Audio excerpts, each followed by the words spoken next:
A gente fala muito sobre superar o medo, mas pouca gente fala do medo de verdade.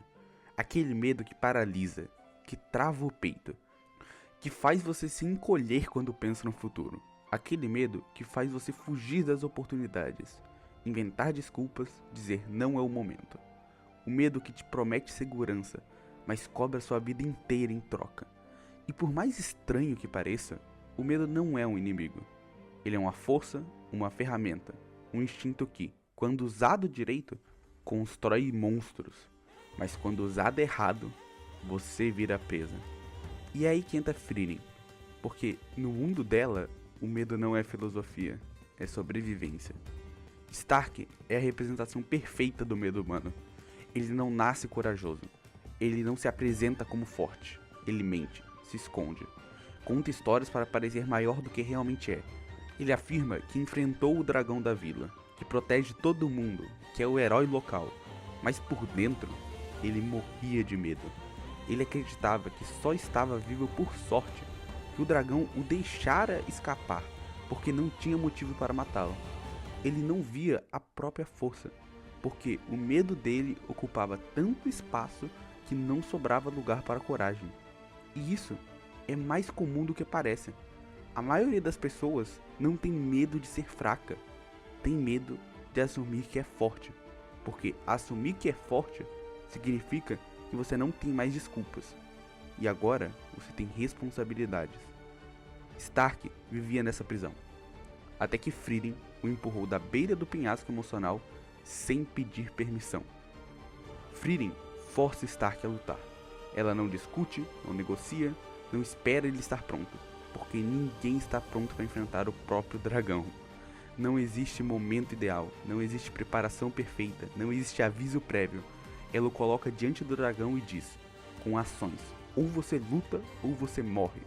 Stark não tinha para onde fugir, não tinha histórias para inventar, não tinha como fingir. E é nesse momento, quando o cérebro humano entende que acabou a fuga, que o medo faz o que ele foi programado para fazer. Ele ativa tudo, força, coordenação, instinto, concentração. O medo foi feito para isso. Ele não existe para te impedir, existe para te acelerar. Mas só funciona assim quando você o encara. Quando Stark para de fugir, o medo deixa de ser inimigo e vira força bruta. E a real é que, muitas vezes, a gente nunca vai ter uma Frieren para nos empurrar. Então precisa ser você. Você contra o dragão. Você contra as desculpas. Você contra o que você acha que é incapaz. Aizen é outro bom exemplo. Ele chegou onde chegou por fazer uma coisa que quase ninguém consegue. Usar o medo como ferramenta. Aizen sempre teve medo.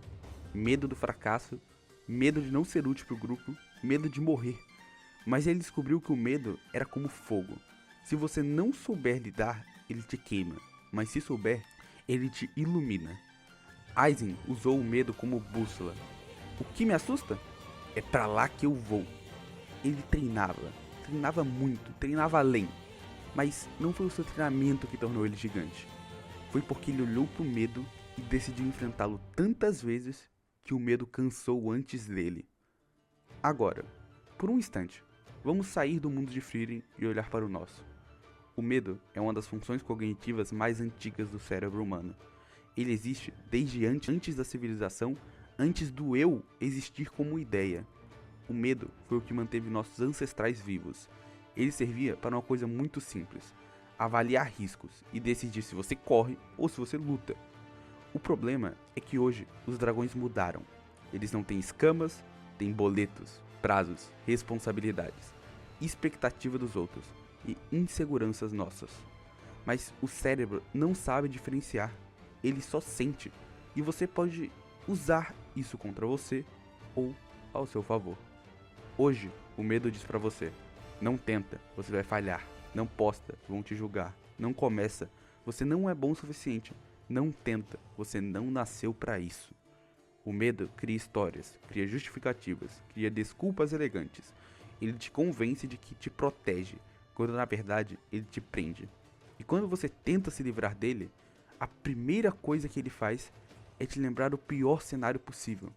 Mas aqui está o ponto: o medo não some, ele só muda de lugar.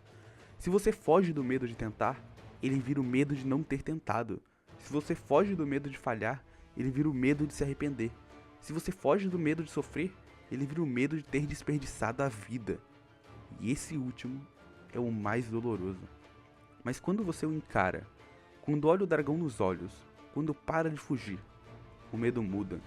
Ele deixa de te puxar para trás e começa a te empurrar para frente. Porque medo também é energia. Ele te alerta, te acorda, te faz prestar atenção, te faz estudar, treinar, crescer. O medo é o reconhecimento silencioso de que você está diante de algo que importa. Se não importasse, não doeria. Stark venceu porque encarou. Aizen cresceu porque avançou. E você? Quantas vezes você deixa de ir porque esperou coragem? Coragem não vem antes. Coragem é o que sobra depois que o medo não tem mais para onde ir. Se você está esperando o momento perfeito, não existe. Se está esperando não sentir medo, não vai acontecer. Se está esperando se sentir pronto, ninguém nunca se sente. O medo não desaparece, mas você se acostuma a andar com ele. E quando isso acontece, ele vira companheiro, não inimigo. Ele vira força, não prisão. Ele vira guia, não sentença. Stark só descobriu a própria força porque teve medo. Aizen só se tornou a lenda que é porque encarou o medo. O medo não impede heróis, ele constrói heróis. Então, deixa eu te perguntar algo simples, mas que talvez você tenha evitado por anos. O que você tem mais medo de fazer? Porque seja o que for, é exatamente isso que você deveria estar fazendo agora.